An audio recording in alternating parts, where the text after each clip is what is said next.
Hello, Namaste, Salam Alaikum, Sat Sri Akal. Welcome back to another session with your War Chef at Vareva.com.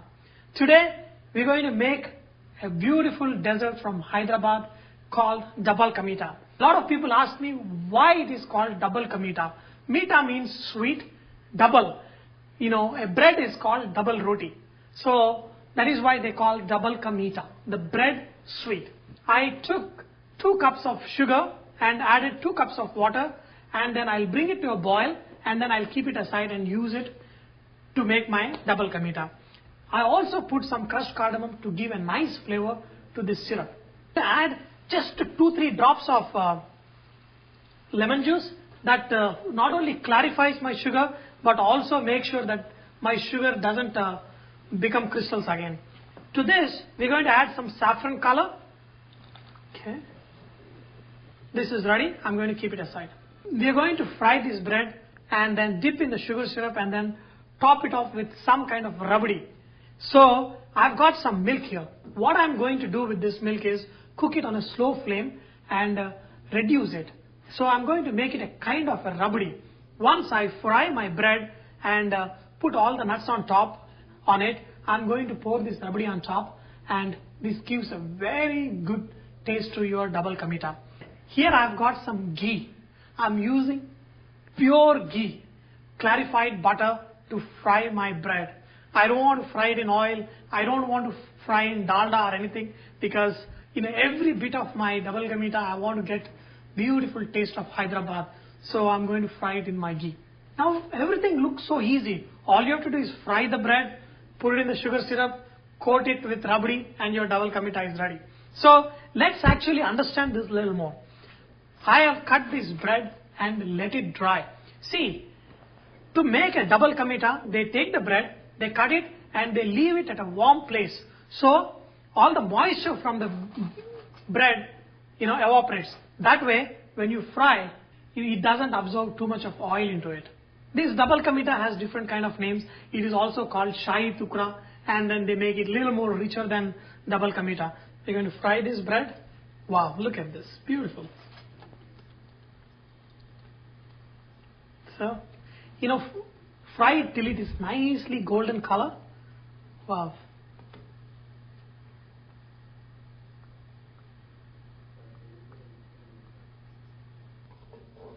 See, it is very important that you cook in a very low flame so that you get very even coloring all around the bread. You don't want any of your bread to be black or, burnt. We got some ghee left after we fried this bread. We're going to add our dry fruits and nuts and fry them, okay? So, cashew nuts. Okay. You can see these cashew nuts getting nice color. Okay, as soon as they get color, add raisins. These raisins will nicely puff up like little balloons, and just cook them till very nice, very light color. Don't burn the raisins. If you burn the raisins, they get really bitter. And then now I've got some almonds, and I've got some pistachio, and I've got some dates. Okay. See, this is what we need. All kinds of dry fruits in this, and all these nuts. We're going to drain out if there is any little bit oil, and they will go over our double ka meetha. This is beautiful. They are ready. Okay. We'll bring back our sugar syrup. We're going to add the bread into this syrup and let it soak for just for a few seconds, and then remove off these pieces. Arrange it in a tray.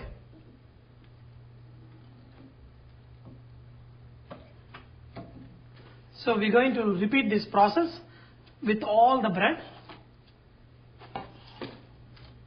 While this bread soak and while I remove, I'll tell you a small incident what happened yesterday. I got this call from one of my friends' friends. In fact, this wife and husband, Bindu and Pawan. So the wife and husband had a competition of cooking yesterday, and the husband cooked chicken 65 and the wife cooked chicken biryani, and they were, each one were competing to make the best out of the both of the items. And Bindu is an excellent cook, and the Pawan is kind of inexperienced, but he took to the challenge. And it was a stiff competition because they had a lot of guests there at home who could judge, which one was better. To Bindu's surprise, Pawan made excellent chicken 65, and the battle of cooking, Pawan won. So Bindu was like, today morning she called, I'm going to make Rasamalai, I have to win back my status kind of thing. My hats off to Pawan, not just for winning. It is the idea of men going to kitchen and trying to participate in cooking good food.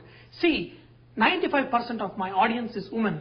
It disappoints me a little bit because men have to get into the kitchen, help and cook good food so that the whole family enjoys. Now I've got all this bread ready and I sprinkled all the fried nuts and dry fruits onto it. So I've got this milk that I'm reducing. Once it reduces, I'm going to pour on top of it. I want to make sure that I make a very good rabdi and add to my double ka meetha and not use some condensed milk or anything, because this dessert is very dear to my heart and it reminds me of all the weddings, all the beautiful parties I attended and my days in Hyderabad, and I want it to be the most delicious memory. So I want to make it really, really nice. I added a little bit of sugar and thickened it. It's almost done. Look at this beautiful rabdi. So I'm going to pour on top of this a little bit. See, the rabdi is so thick that whatever rabdi is there, it will be absorbed by this bread. Wow. Cool down and eat it warm, okay? And then let's taste it. Wow. So I hope you have enjoyed today's session, and remember that Vareva is all about inspiring others to cook. So please post your cooking recipes and cooking tips so others may benefit from your great cooking. Thank you.